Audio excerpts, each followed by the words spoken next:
Today, the trouble with big clients, the blue chip AAA, you just unlocked a new level in firm running and now it's super cool and super impressive. But sometimes if those clients are too big that they become actually problematic. And how do you like decide between the two? Because there are unlocks where it's like, whoa, this is a way better type of work for our firm. And we should kind of always be looking for that. But there's also a bad version of that, where you take on a way outsized sort of project and it takes over your firm and creates some issues. I did one of those, and I couldn't decide which of those two things it was. Is this the future of our firm, or is it this outlier client that's actually going to create a bunch of headaches? I'll share the story of that. It was like a $1.5 million 3-year deal that I put together when I was 31 or 32. And it was so glorious. I mean, it was all the machismo, chest beating, like self-satisfaction you could possibly imagine was wrapped up in that. But you can probably see where this is going. It's a trap.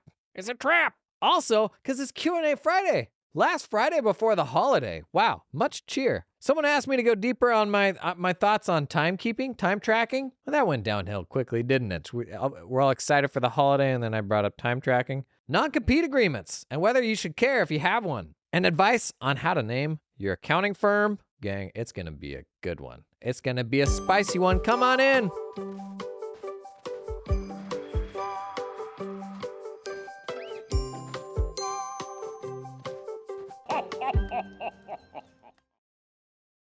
All right, the story of the biggest client I ever landed and whether it was ultimately a good or a bad thing. Some context. So I bought an 80-year-old firm. This all went down before I bought the firm. But I came of age first in an itty-bitty firm that had like 5 people in it, and then in a slightly bigger firm that had like 25 or 30 people in it when I joined. And this firm, it was an 80-year-old firm. It had a whole bunch of partners in the past. When I joined, they had 5 partners, and they were good old boys. Good old boys, man. They were everything that you would expect. And there's something about a firm like that where you got a bunch of dude partners and it inevitably starts smelling like a locker room and everybody's trying to impress each other. And man, this is kind of the biggest downside of the traditional partnership model is how do you get all those dudes that are kind of in one way or another trying to outdo each other? How do you get them to agree to like a standard approach to serving clients and doing things the same way when there's so many things wrapped up in, the folks that they enjoy talking with and maybe a niche or an avenue that they want to go down that the other partners are like, I'm not into beekeeping, man. Like how you ever build a firm in a traditional partner model to truly like get to any sort of level of standardization is beyond me. I mean, I think that's why big firms look so mechanical and why you just end up feeling like a cog in a machine. And you frankly don't want people to think for themselves because you've got a system and you just need people that you can plug into that system. And for all the crap that big firms get and how lifeless and soul-sucking that feels, it's so easy for us on the other side of that to be like, well, that's so dumb. If only they were as smart as me, they would know this and that and do it different. Honestly, there's a big part of me that thinks until proven otherwise, I don't know that you can run a big firm any other way. Like you've got, your Brandon Halls of the world who are going to be like, yeah, we're going to build a $100 million firm and do it a completely different way. Well, they haven't yet.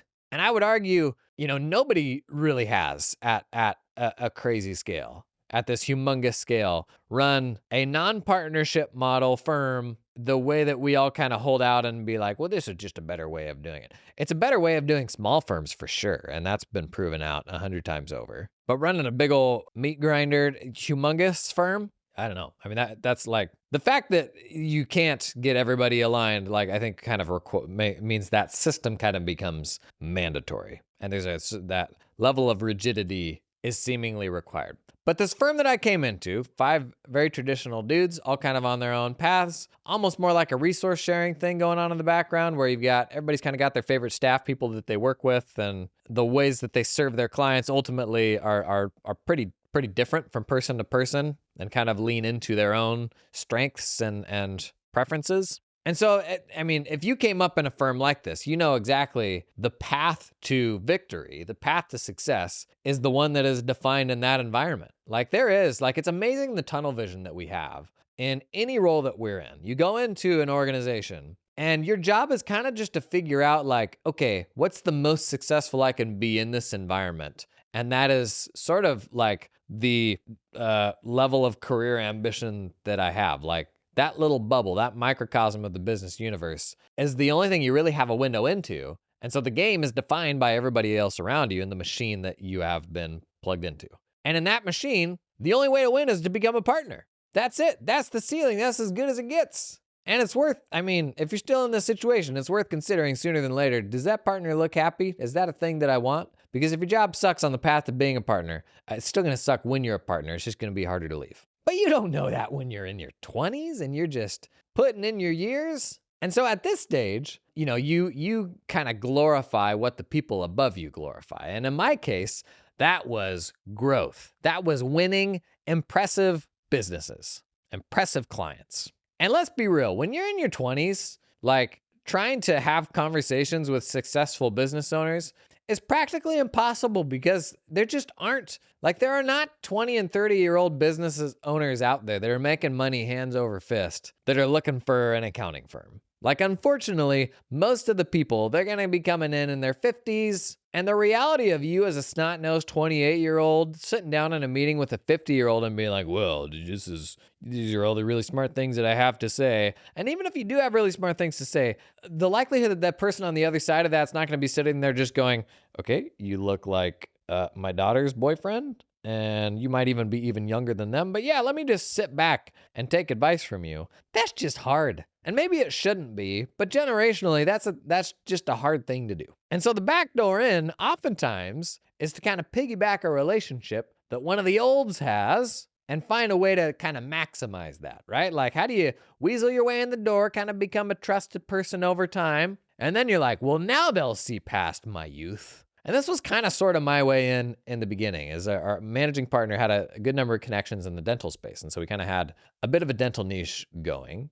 And a few of our clients started getting sucked into the whole DSO thing. And so the big evil in dental over the last decade or so has been all of these giant dental groups kind of banding together, for economies of scale and, all of those things. And it's something that medical did 20, 30 years ago. But one thing that's two big things that are framing it as an imperative, why these companies should group together. One, for leverage with insurance companies. So dentists in the US, like if you're doing service on dental insurance, and not everybody does anymore. As a result of this, a lot of dental clinics are moving just towards fee for service or just cash or even a subscription model where they're just paid directly by their patients. But that's not most clinics. Most clinics still get paid by insurance. And in that model, you're kind of just stuck taking whatever they're willing to pay you. So you don't really have any control over how much they will pay you for a given procedure. And so this is one of the arguments the groups would make is, well, we all got to band together so that we have more bargaining leverage.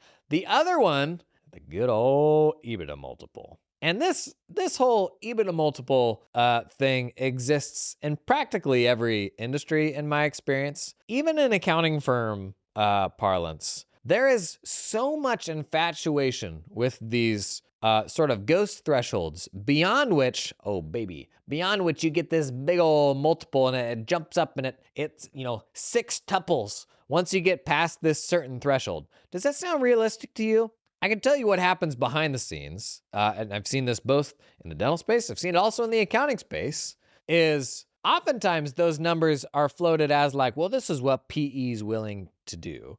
But if you actually get down into the nuts and bolts of that deal, and what actually ends up happening in the end is it is far, far from that and comes with so many strings attached that it makes it really, really hard to make your money back. Like, as in you having to stay around your whole team, having to stay around clients, having to stay around. There is so much hyperbole in the glorification of M&A that is pumped up by so many people who have money to make in everything that happens in M&A, from the advisors that put the deals together to all the people that pull the strings, and 90% of them fall apart and all those people still get paid. Like, there's so much of this kind of infatuation with something that is in 90% of cases a total hallucination. And that was one thing that we learned going down the dental path is this is happening whether we like it or not, but boy, is it running people into the ground. Most of the owners that go into this ultimately come to regret it because they end up working for a machine and it's not fun and they have to work back X number of years and they just do so begrudgingly.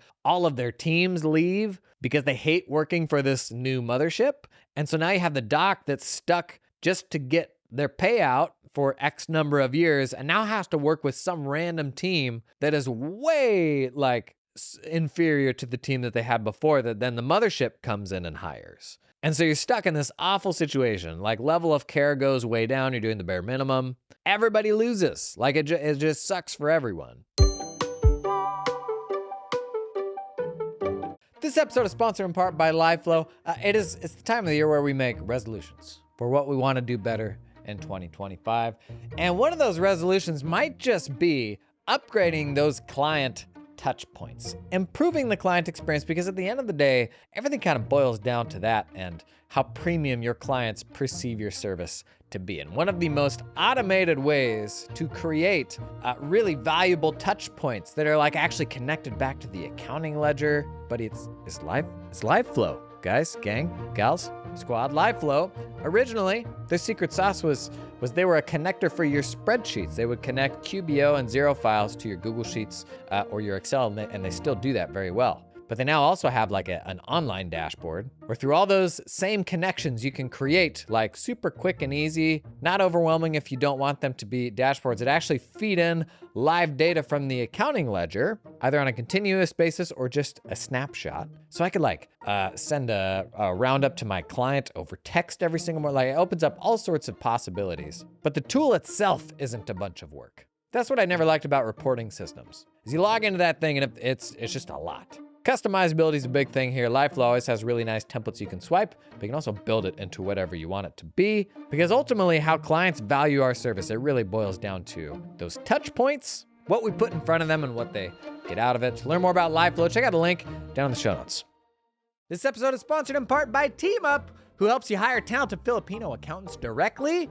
Let me just run you through what they did in the last week. I think you'll be impressed. Just kicked off 2 new recruiterments, looking for a senior tax accountant and a staff level accountant, both for firms who are returning to Teamup for more hires.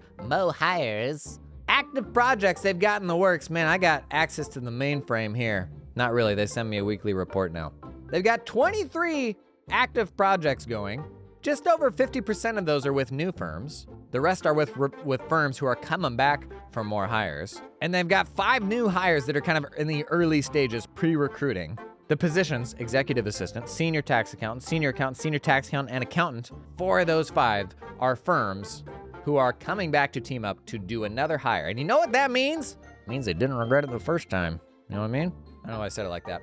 Learn more about Teamup? Check out the link down in the show notes. When it comes to like PE stuff around accounting firms, I'm not anti-PE as much as I am. I've just seen a lot more harmful versions of it than good versions of it. And I'm still completely open to being convinced otherwise. But I also think there's a whole lot of like baby PE sort of things happening. Like you look at like a Dark Horse or a Breakaway Advisors, where it's more like a shared services model, where if I don't want to run the whole firm, the whole team and all that, and I just want to work with clients, is there a version of running an accounting firm where I can just do that? Like that's cool to me. I think surely there's got to be a version of this that's something shy of just like the kind of PE capitalization method where you buy it and then you roll 10 of those up and then you sell it again. That just feels like a shell game that ultimately robs the youths because there isn't the long-term upside that there would otherwise be. If somebody owns half your firm, and I could have done this when I ran my firm. I had a number of people that offered, and I think this is becoming increasingly the norm, is someone would come in and take an ownership percentage in your firm, and you'd get that money, and you could reinvest it into growth or whatever it was.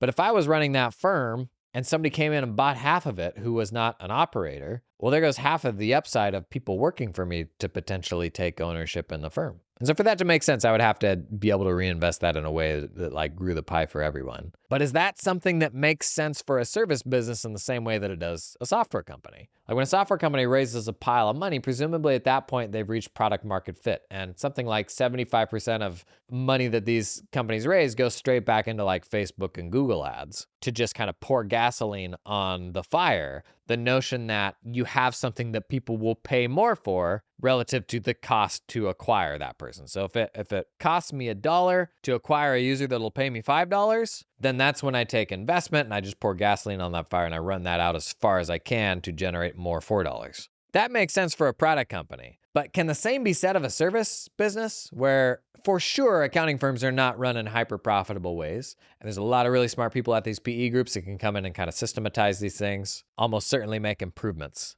But I just haven't seen that create a lot of happy people, both on the firm side and on the staff side. In fact, I've gotten a lot of great staff from firms that rolled up into larger groups. And they're like, everything's going to be the same. It's going to be great. We've got access to more resources. And everybody's like, really? This sucks. And like 6 months later, we get half of those people from LinkedIn DMs because they're all leaving en masse. So there's obviously lots of wrong ways to do it.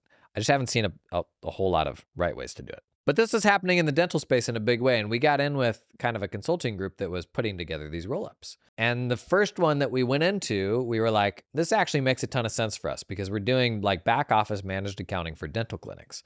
And if you're going to pull 10 docs together and roll up their clinics, which of the docs are going to raise their hand and be like, ooh, I want to run the back office. Can I run the accounting ledger and figure out how to do all that stuff across 10 different clinics or 20 or 30 different clinics?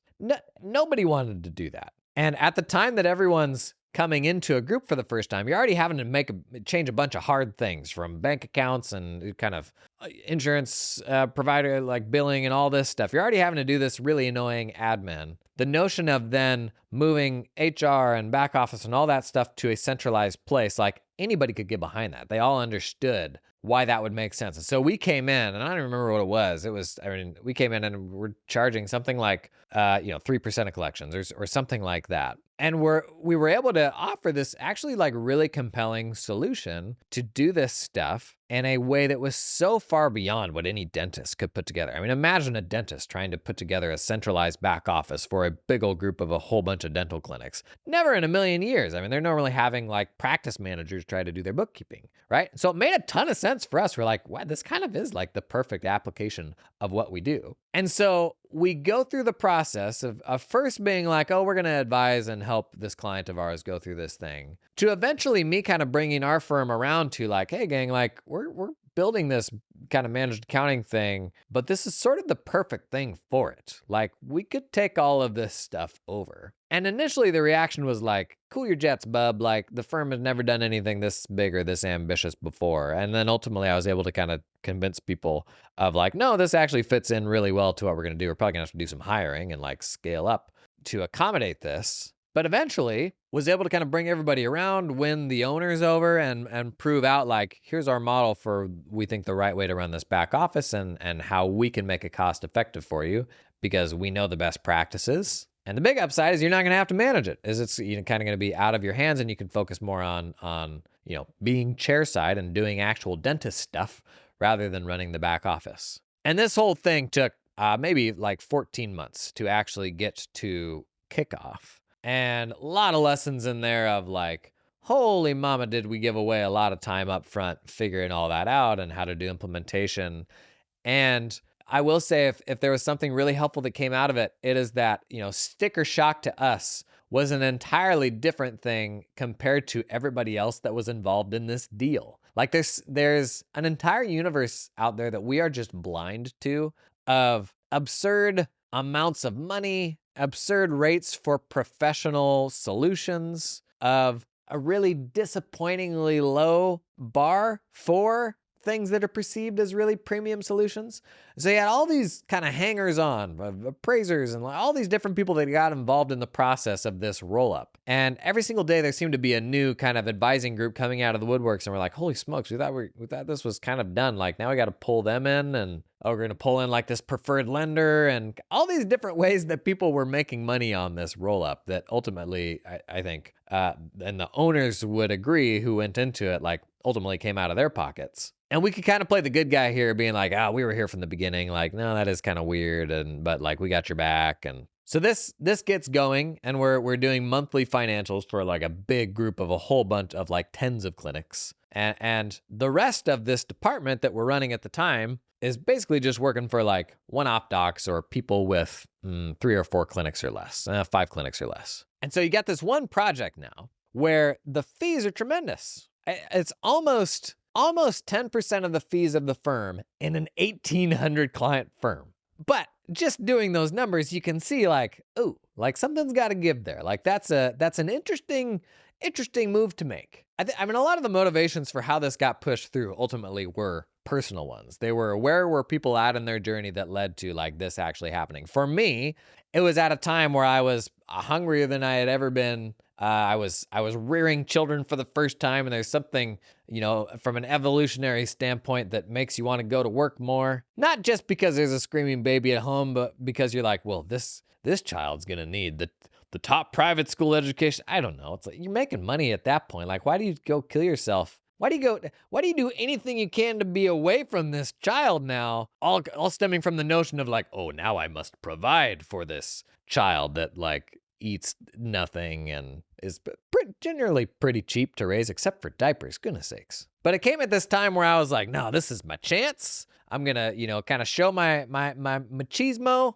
and do something that nobody else here is capable of doing. And so we get into this engagement. Ultimately, it ended up running, 4 or 5 years. And I still don't know that it was the wrong decision to get into it, because it was definitely a kind of turning point for the firm where that could have been the direction that we went in, because these roll-ups were happening everywhere and they all have the same problem of, well, who's going to kind of centralize the back office? And it's like, man, I mean, just on paper, the whole idea of it, doesn't that just sound perfect for a accounting firm that's kind of purpose-built to do that stuff, to come in? You could even go further and do like medical billing, and you can make really good money doing that sort of thing. We actually, at one point, we're sniffing around like some groups that like just do medical billing. Would it make sense to acquire something like that, roll it into our services? And I kind of tried to get an understanding of the margins for them. That's one situation where when medical billing is done really bad, there's a ton of money to be made just by doing it right. And that's really impacting the dollars that hit the bank account. And so there's an opportunity there to be able to charge really well, because there's genuinely more money available by doing it right. This episode is sponsored in part by Cloud Accountant Staffing, who will help you find wicked smart accountants in the Philippines. As you know, this is what I did in my firm. My last 4 hires were Filipino accountants, and they were absolute rock stars. How can Cloud Accountant Staffing help you? Well, they can help you with all the questions that you're too embarrassed to ask if you've never done it before, and you're gonna have a lot of them, and that's totally normal. The people who crap on offshore hiring online are the people who haven't done it. There's a reason that these businesses are a thing and that they're growing really, really fast. The world is getting smaller, and there's a ton of really smart accountants in the Philippines. I know, because I did it myself. Now, what's the difference with Cloud Accountant Staffing? Different sort of staffing groups have different approaches. We basically work with 2 different groups in my content that will help you find sponsors in the Philippines. They have slightly different approaches to how they help facilitate the ongoing relationship with those hires. 2 different flavors, one more direct, one more hands-on. I actually recommend that you talk with both. If that's something you want to explore, having a conversation with these groups, man, it is free. You're going to learn a bunch. I recommend doing that no matter what. So to learn more about Cloud Accountant Staffing, check out the link down in the show notes. This episode is sponsored in part by Ignition. Come. Here's the thing about client billing. You can't bill for the time you spend billing. You can't. It is pure waste. And we're bad at billing because it's icky. You let things slide, you don't get paid. You waste time chasing people for money. That's not what I did. I didn't want to waste time chasing them, and so I just eat it. Don't do that. This is where Ignition comes in, the leading revenue generation platform for accountants and professional services. When I was running my firm, Ignition wiped out our AR, it's true, and significantly reduced the time spent billing clients, saving our partners over 1,000 hours in the first year, because they didn't have to bill all that stuff manually, man. With Ignition, we won more business with impressive online proposals. No more hustling PDFs and Word docs. We automatically pulled payment up front or at the end of a job when it was done. No more dialing for dollars. We transitioned our firm to more recurring revenue and better managed scope creep. No more leaving money on the table. Ignition is making thousands of firms more money and genuinely made us more profitable. Check out why over 7,000 of the smartest businesses run on Ignition at ignitionapp.com. I'll put a link in the show notes. Ultimately, I think what we learned doing that was what made it a bad, not a great option for our firm going forward was just from a cultural standpoint. we couldn't get excited about what it fundamentally was. Like at the end of the day, we were on the side of the dentists who were going through some really hard things. Didn't have any bargaining leverage with the insurance companies, and all those problems existed, but the perceived solution sucked at the end of the day. Like none of these owners ultimately went on to be happy that they did that. I think every single one of them regretted it by the day that it had launched, but there was no going back at that point. And this is like, I'm talking about a very specific client situation. I think there's examples of this in a lot of different domains. But ultimately, what made it not the right path for us was just that what it was fundamentally based on wasn't something that we were like that excited about or thought was that cool. I wish it was a cool thing. Like, I wish it was something where it was like, yeah, this is a fundamentally better version of running this type of business. And so it was like, it could feel like a little more of a crusade that you have good news to share, to be like, yeah, we're convicted. This is a fundamentally better thing. And we think that everybody in this industry should do this thing, and we are going to help facilitate that. That's what you want it to be. And I wish it were that, because boy, were we kind of the perfect solution for that sort of thing. And you have all these conferences that are about these dental group roll-ups. And there were a couple of big, like top 50 firms that were kind of getting into this space, but in a laughable way compared to the level that we were doing it. Like the really novel things that we were doing around automation and the routing of receipts and bills and invoices and all these different things for this group. It was really freaking cool. And we absolutely ate it for like the first 12 months and the first couple months of that engagement. Because everything, it's the first time we're doing all of this stuff. And so it was as wildly inefficient as you would imagine. But longer term, it ended up being a very profitable thing. And the second time you would have onboarded a group like that, it would have been completely different. You would have known how to price it. You would have known how all the other advisors in that process were pricing what they were doing. And we, on that deal, we kind of looked like the aw shucks, good old boys, almost out of our depths because of how gun shy we were coming into that relative to all the other advisors. So the second time you come in, you don't make that mistake again. And you're starting to position yourself to say like, hey, we're the experts at this. Like if you want this done really, really well, we're the ones to do it for you. And compared to the normal fees you can command for doing accounting work, it was really, really good money. It was. Now, were there like challenges in being able to run something that outsized alongside like a very high volume tax business? There absolutely were. In this case, honestly, this project kind of took on a life of its own, and it was almost its own business, because none of the systems that you devise for a engagement like this are going to hold up and be comparable to really any of the other engagements that you run. Like, it's just too different. But at the end of the day, like, we still turned it into a very profitable project. And there was a version of that firm where you pick up 10 or 20 of these groups, and that's probably a $15 million practice that's running like 60% margins. Like, there's a version of that firm that's really, really cool. But where it ultimately died, I think, was just a lack of alignment with, is this something that we can really like feel good about? Which is unfortunate. And there was nobody else, it seemed like nobody else in those deals was losing sleep. So maybe that's our bad for not getting out of our own way. But I do think at the end of the day, you have to have it comes back to, we're very bad at selling what we do, right? And I think oftentimes an underlying issue there is we may not yet have a fundamental conviction of why we are good for people. Like, if you don't believe that you're the best option for somebody, don't expect anybody else to. And this is one of the values of getting more specialized, is it's much easier for me to say I'm the best tax pro for beekeepers than it is for me to say I'm the best tax pro with a straight face. Like, you probably can't say that.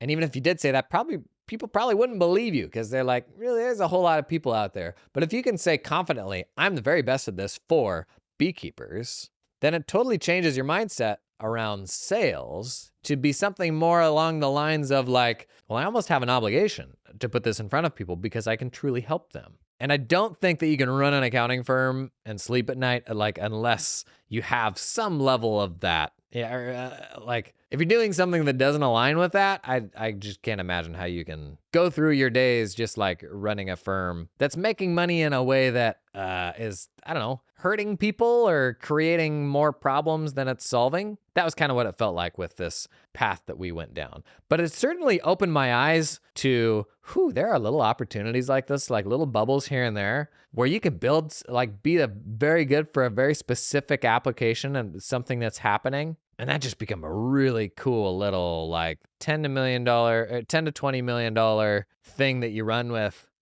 35 people and be perceived as like the best of the best at that thing. Like that's always kind of been my dream sort of spot to find myself in a firm. And I think part of that is like I have a very high bar for everything. And so the thing that I would have the most pride in is that thing where we truly were the very best at this specific thing. Like that's very appealing to me. But in that case, didn't work out. Was a fun experience. Learned a ton about myself. Asserted my dominance in a way that probably wasn't healthy. It's one of those things where when you speak to the youths, you're like, don't work so hard in your 20s. Don't do this. Don't do that. Don't make a bunch of money because you're not going to be as happy on the other side of it as you think you will. There's so many of those lessons where I think you kind of just have to learn it for yourself before you actually believe anybody. There's a lot of folks, on the other side of all of those things who are like, they're going to have wisdom and for sure tell you things to kind of avoid. But some of those things are like, I think there's a part of you that has to prove to yourself that you can do that thing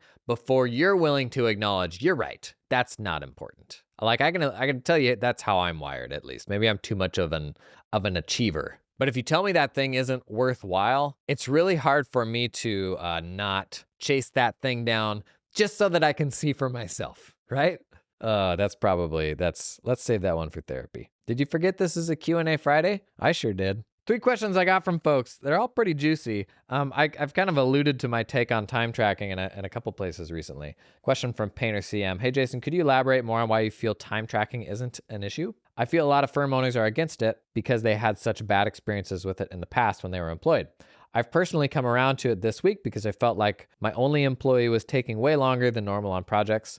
Decided to implement it and see how it goes, but I'm doing it in a very loose style to start. I think timesheets for many of us, probably most of us in the profession, were a stick, like a bad stick. At the very kind of formative years in our profession, timesheets were a scary thing and a tool used for getting more out of a sort of cog in a machine, actually, like we talked about earlier, but also as a tool to oftentimes make you feel lesser than. What's a nice way to put this?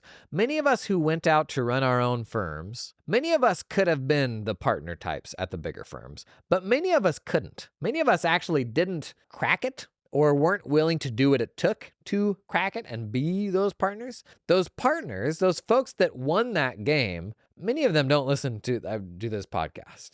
And so a lot of folks that go into firm running, not all of them, but many of them, I'll say it for myself, we lost that game. This may not be the case for you, and this probably doesn't matter at the end of the day, but we lost that game. I lost that game. I wasn't very good at just the doing of the stuff. The only way I could win was by outside of the box doing something very different.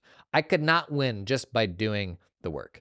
And that definitely pours gasoline on our hatred of timesheets if timesheets were in some way our demise, rightly or wrongly. And that one might feel too personal.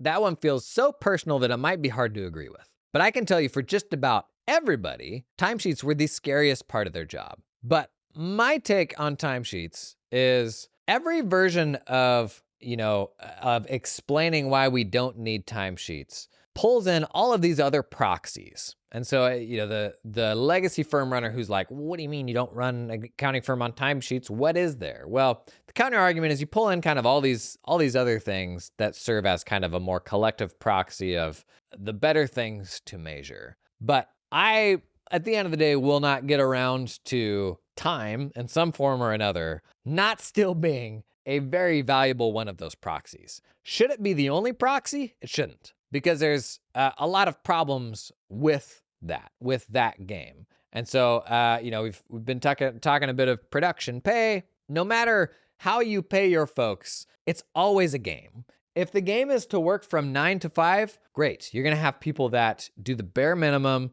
just to kind of meet the bar still. Maybe they'll take multiple jobs because they find that they can beat that they can reach that minimum bar and get paid for multiple people at the same time, because all that's required from them is to like look like they have a pulse from 9 to 5. That's a game. Now, the more Big Four approach of like billable hours and stuff like that, that's a different type of game. There is no version of employing people that is not a game, but some games are better than others. And the framework that I want to employ people under, I don't want to be devoid of time, because particularly as we run distributed teams and things are not as clear as whose car was in the parking lot until 10 p.m., which again is another pretty awful proxy of is somebody working or is somebody getting stuff done. But it is, if they're on the other side of the country or the other side of the world, that's even harder to keep connected with them. And there's, have a one-on-one every week. Yes, there's lots of ways to kind of keep in touch with team members. But in the formula of like, how are things going? Let's stop pretending that time doesn't matter, because it does. But what we have to be really careful of when we design the game that we ask our teams to play for us is there incentive for them to fudge and cheat that time proxy? I mean, you can always, I think, you can always assume that people are going to try to game the system. And we've all heard a million examples of that and how you track time and move time between clients to keep under budget. And we all know what that looks like. But when the literal only thing that you can't buy back in your lifetime, that is like the most precious resource we all have, when that is time, and we're going to pretend that that's not a thing, I think it's worth considering, like, man, like who hurt you earlier on in your professional career to where we would go to the extreme to pretend that time is not even a thing. Maybe that's too extreme of a take, but that's kind of where I come down on it. Now, my team, and I have a really hard time delineating between like, maybe I just have a healthier relationship with it versus maybe I'm totally missing something. I actually left it up to my team in the end of the day. And I'm like, here's the arguments for, the arguments against. My team unanimously decided we want everybody in the team to track time because we want to be more in tune with like, how's it going? Like, do you need help? Like, we want to know that. And there's other ways to know that. But in the collection of things that we want to know, time ought to be one of them. I do think that there are certain things that within an echo chamber, like get heightened to a level that's can be kind of ridiculous. And this is definitely one of those things where it started more as like a rallying cry against big firms and the evils of that stuff. And eventually it kind of just became a badge of being like a cool firm or something like that. I know a lot of cool firms that don't track time where team members can get run into the ground. And it's not to say that tracking time would be the ultimate solution to that, but it's not a bad proxy. It's not a bad thing to know.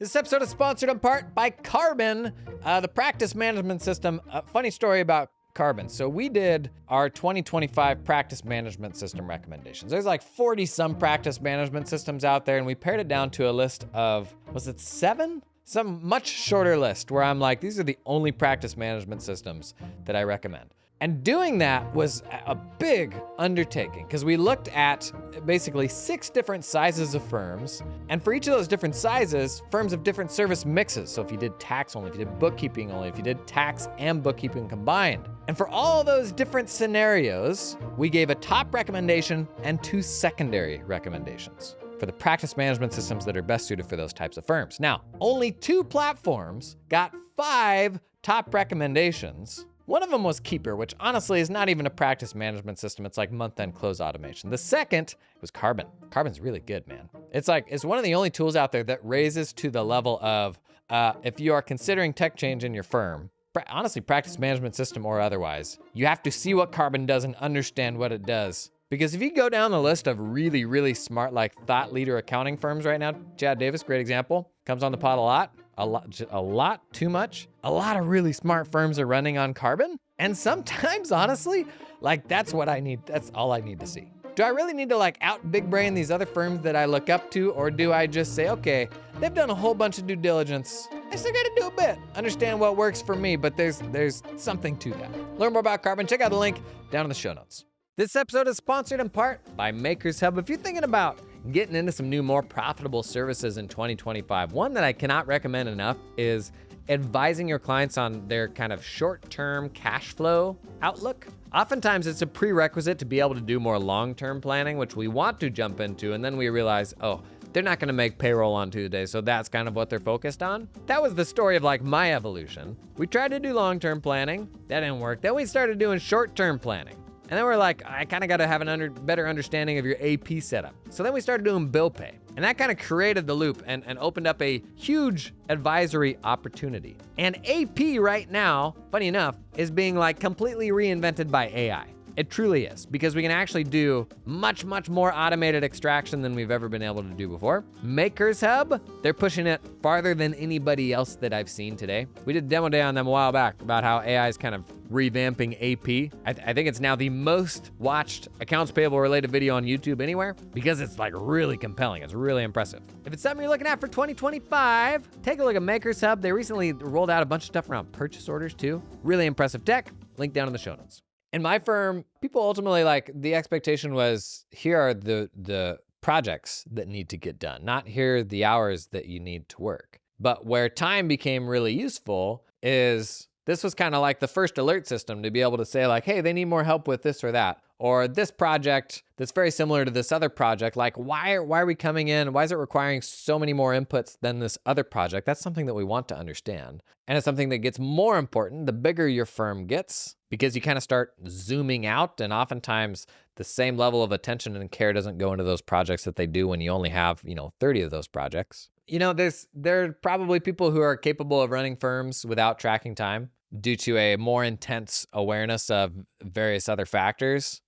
Tracking time is not the same for everyone too. Like tracking time down to the 10th of the hour, that level of granularity I think is kind of absurd. But if a pod on your team is responsible for 10 clients at kind of a macro level, in that pie chart of which of those 10 projects are taking up the most time within that pod. If you have one that's taking up half of the time and it's 1/10 of the fees, the reason why my team wanted to track time was like how they were compensated and rewarded was tied close enough to, is our pod getting enough work done, that they wanted to be able to root that out. They wanted to see the scope conversation that needs to happen with that client to understand why there's so much time being sunk into that project. And I think that collective accountability was a great sign that, their incentives were right, that their incentives were aligned with my incentives, because it would actually be them that would lead that conversation and not myself. But you have to be careful for that not to become the evil that you wanted to avoid, right? I would love it if I could exclusively employ people based on their productive output. At the end of the day, that is all that matters. That's probably a little too much of a generalization. But the time of it all, what goes into it, that's a really valuable thing to have when it comes to helping people. Even folks at different stages of life where they're like, I want to take on a bunch of work right now. And then you've got other people that are like, I'm actually kind of cool slowing down. When you have two people or two teams capable of like wildly different levels of output, that's information as a manager that like you want to get your head around, to understand where the people are at on your team, to understand who needs help and who can give help, to solve specific staff issues. Here it was framed as an employee is taking way longer than expected on projects. If there's a wrong way to frame that with your team, it's framed as kind of a lack of trust. Like I think it's better to come back to the example we went through earlier, where it's like, if you've got 10 projects and all 10 projects are priced the same, wouldn't it be useful to know which of those 10 is requiring the most inputs and which is requiring the least? We probably want to do more of that work that requires the least, maybe less of that work that requires the most, but also understand why. That ought to inform the direction of the firm and the direction of development for that person. And then if you look at person B and they have 10 projects, do the inputs skew similar to the first person, or do they skew different? Are there ways that those people can help each other? That's all just helpful information to have. But when aggregated too much, it's almost like the more disconnected management is in that situation, the more those numbers kind of become evil. Because then like the numbers themselves kind of become the enemy, as opposed to, frankly, an opportunity. And if my team is incentivized to be as productive as they can in the time that they have, they're going to be the first ones to raise their hand to be like, why is this one taking so much longer for us than it is taking for this other pod that has a very similar client? Like, I want them to go and have that conversation and them to be able to see that. I've had lots of conversations with small firms that have like a very healthy relationship with time tracking across their team. I think it's a management thing more so than it is a time thing. Also, if there's something that I can instill in people who work for me, it is, you don't want to like project your worldview on other people, but I also don't want people like killing themselves for my sake. And that can happen sometimes where they're like, oh, man, the boss is really going to want this done. It's like, no, man, stuff's going to happen sometimes. And I really want to know, like, if you're sacrificing, missing something of a kid's or something like that, time is important. Time is incredibly important. Time's not always a great proxy for output for sure, but time is like literally all that we have. And I actually think if you stress the importance of that to your team, like they can understand why having that information within reason, not to like an insane level of detail, having that information ought to be like a very important way that you can sort of protect them of the evils of like slipping into overwork and getting in over their head. Whether it's their fault, whether it's your fault, like doesn't matter. In a healthy environment, I think that's actually something that people don't mind having. That was my experience anyway. Comment from Amars600. Hi, Jason. Can you cover up conflict of interest in one of your videos? I work for top 10 accounting firm and planning to start a side gig. Can you cover consequences if they find out someone is running side gig without taking their clients? I don't know about conflict of interest necessarily. Conflict of interest, like that's probably more concerning than a non-compete. Like if you have a client that genuinely like is related to some other client, like that's probably something that's harder for me to talk to. The thing that I'm happy to talk into, which maybe I shouldn't be, but is non-compete.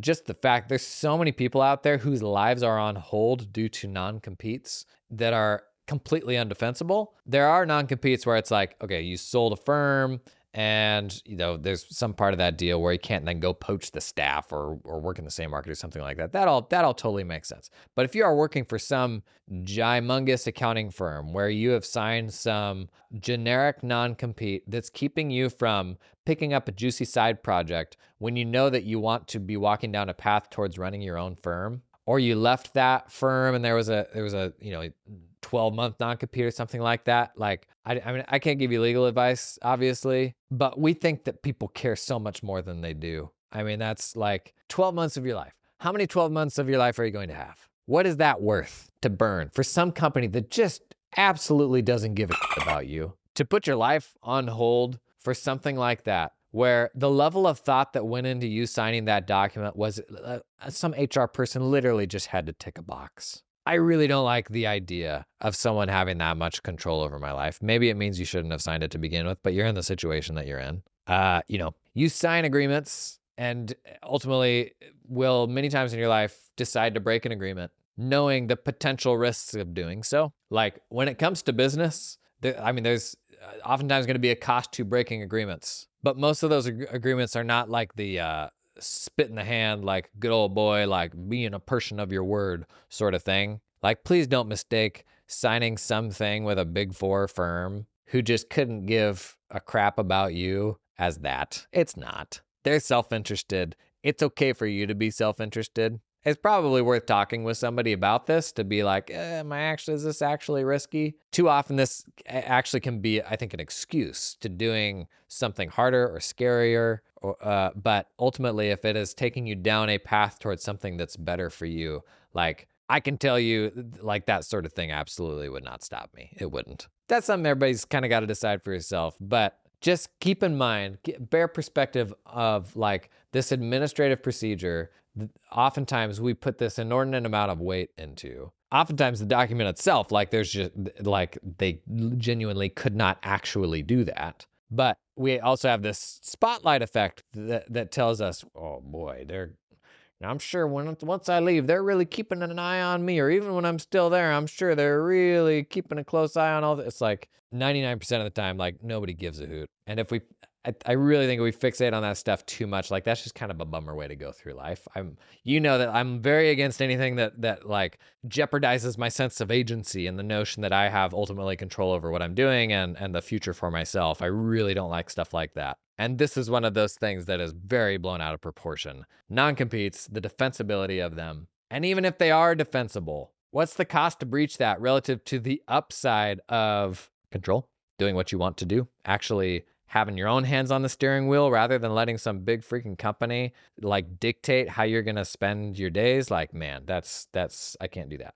Okay, last one. A bit of naming advice. I probably shouldn't say the name of the firm itself. Basically, they proposed a name that's like very specific to an industry niche.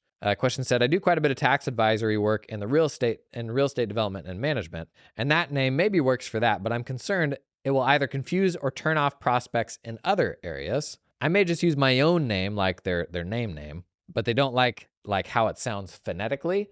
Here's what I'd say. You don't have to agree with this. Here'd be my take. The very worst name that you can use on a business is your own name, because literally the only person in the universe that it attracts is your mother. That is the one name that's guaranteed to not attract anybody.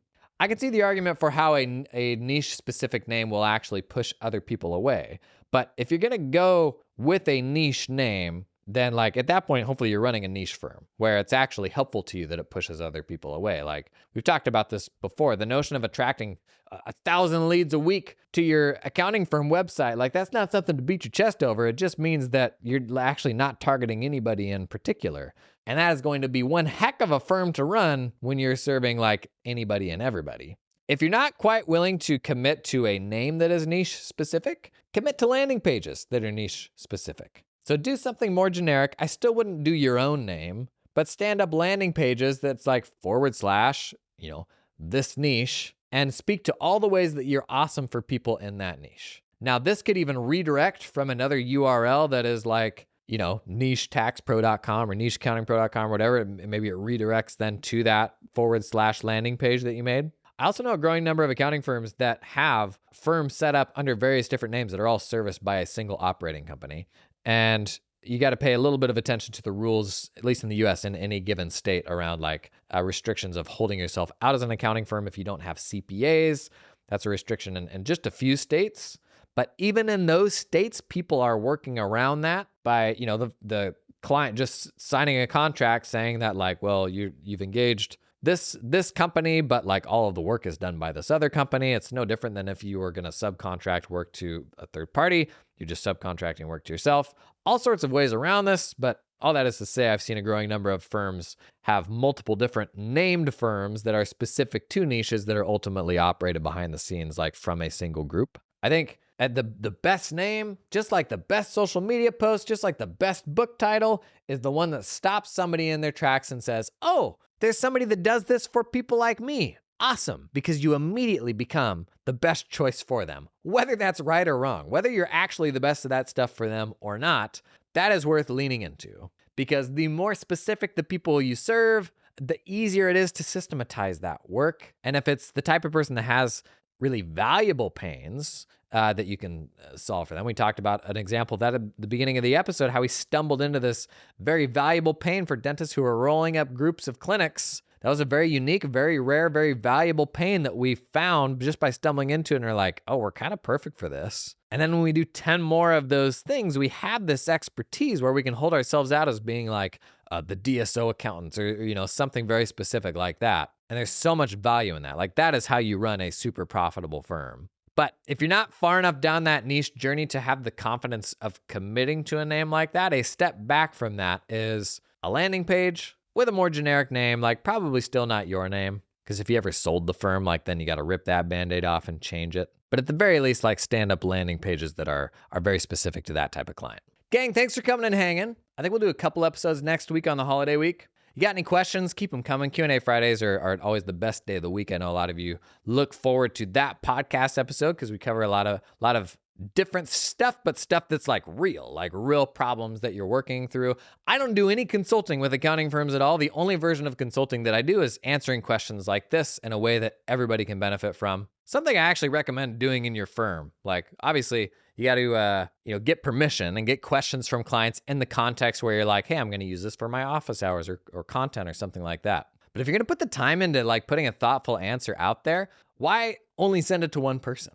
Like the way the world works these days, you put this stuff out into the world and people find it. Like that's why I swore off of doing one-on-one work or any sort of private consulting to just say like, somebody's got a question, throw it my way. If I think it's relevant to other people, we'll put it into the podcast. And then a bunch of people find it and learn from it, along the way. So keep those questions coming because they not only help you, they help other people as well. And thanks for coming and hanging this week.